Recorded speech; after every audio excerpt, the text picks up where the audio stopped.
Selamat siang dan difabel yang dikasihi oleh Tuhan. Selamat sore. Segala sesuatu itu ada dan diadakan selalu punya maksud dan tujuan. Batu itu ada agar menjadi pondasi rumah sehingga dapat berdiri dengan kokoh.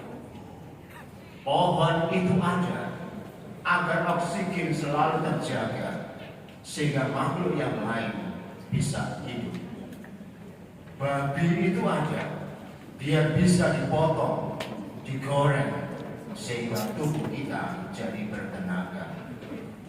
Kita juga ada tidak sekadar lahir, besar kemudian menikah, tua, mati, lantas arwahnya jadi hantu. Tidak sekadar itu. Lebih daripada itu, seturut konteks kitab suci hari ini, kita ada untuk diutus menjadi obor bagi dunia. Apa itu diutus? Mari kita lihat di dalam 3 poin berikut ini. Yang pertama, perutusan ekonomis. Injil Lukas menaruh perhatian istimewa pada orang-orang miskin. Mereka yang tak punya akses, terpaksa dan dipaksa bekerja di ladang. Apalagi yang tidak bisa bayar hutang, pasti dijadikan budak. Terhadap mereka ini diperlukan kabar baik. Kemiskinan tanpa kabar baik akan kehilangan Tuhan. Tuhan yang mengasihi tak bisa dilihat apabila perut lapar, miskin, dan hidup tanpa harapan. Yesus berkata, hari ini genaplah nas ini ketika dibacakan.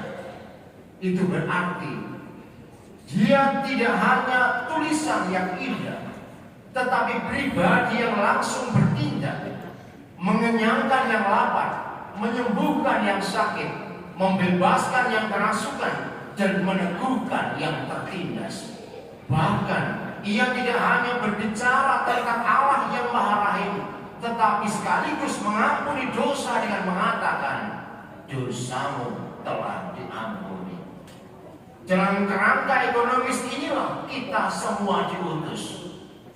Adanya kita adalah kabar baik bagi mereka yang miskin. Tuhan mengutus kita pergi dari egoisme kita untuk keluar memberi perhatian, membagikan kepunyaan, dan membebaskan belenggu orang-orang yang tertekan. Kita ada untuk menjadi sukacita sesama, sebagaimana tertulis dalam bacaan pertama tadi. Yang kedua, perutusan politis.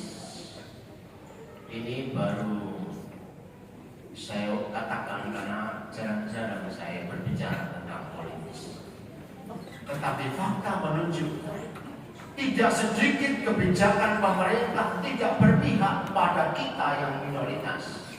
Lantas sebagian orang berpikir, kalau begitu kita mesti ambil bagian dalam posisi strategis di dalam pemerintahan.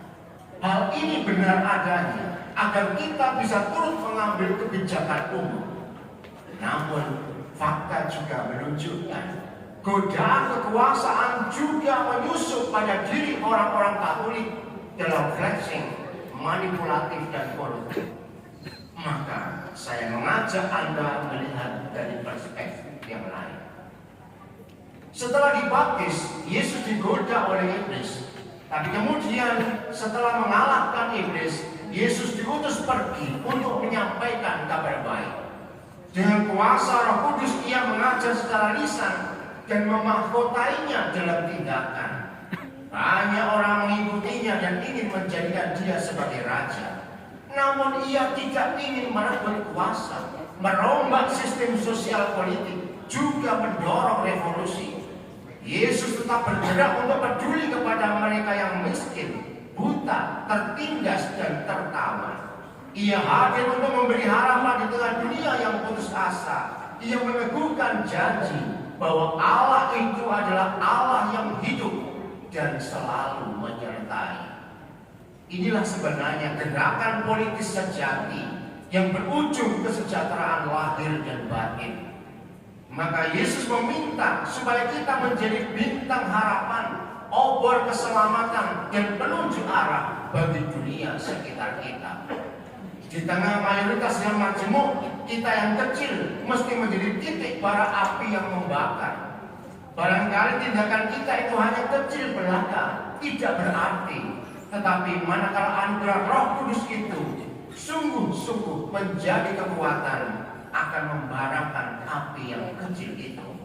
Sosial kemasyarakatan akan mengalami perubahan saat kita punya keperpihakan kepada mereka yang miskin, buta, dan tertindas. Yang terakhir, perutusan mistis, bukan mitis ya, mistis. Salah satu dimensi paling penting selain ekonomis politis adalah gerakan rohani atau mistik. Nas kitab suci Nabi Yesaya yang dikutip Yesus berbicara tentang orang buta. Hal ini tidak sekadar fisik, tetapi juga rohani. Dewasa ini kebutaan akan Allah juga melanda dunia. Kita berada dalam generasi melek teknologi, tetapi juga buta tujuan hidup. Kita akrab dengan Android, tetapi dibutakan dengan Tuhan. Coba bayangkan, ketika bangun tidur, apa yang pertama-tama kita pegang? Suami, istri, HP atau HP? HP. Nah, kebanyakan pegang HP. Padahal istrinya di sebelahnya, suaminya di sebelahnya. Bangun itu langsung, Tuhan terima kasih istriku masih ada. Tuhan terima kasih anakku masih ada. Tiba-tiba ting langsung lihat di HP siapa selingkuhanku yang sudah muncul. Itulah dunia kita. Dunia kita yang begitu besar telah menjadi kampung kecil, tetapi kita justru tidak kenal sekitar kita. Sekian banyak tawaran dunia yang menggiurkan, tetapi kita kehilangan kemampuan untuk memilih karena kita tidak tahu arah dan tujuan hidup.